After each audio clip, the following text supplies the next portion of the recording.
Good morning.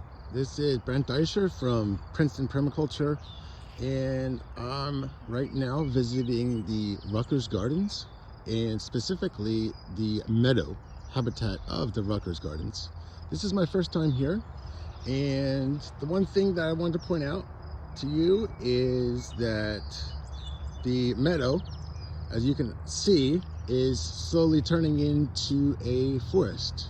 So the one takeaway from having a meadow is it's low maintenance, but it needs to be maintained one time a year. It needs to be mowed.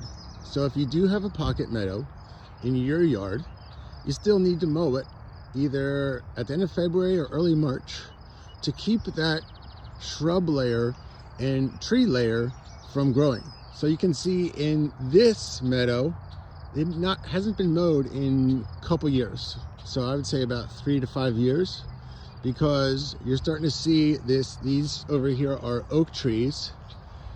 You're going to see these oak trees are starting to grow. This one here is growing even larger than the other ones right here, because it is right next to a forest which has a lot of oak trees. Obviously, oak trees grow from acorns.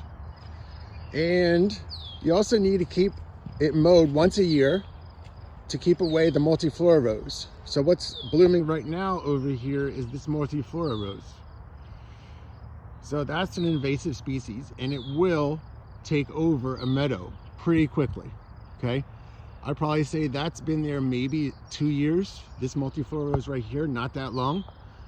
So that needs to be mowed to keep that down, because a meadow is characterized mostly by the dominant species, which is actually a grass, okay? Most of this is a grass. Meadows are 50 to 80% grasses, and then you have some wildflowers.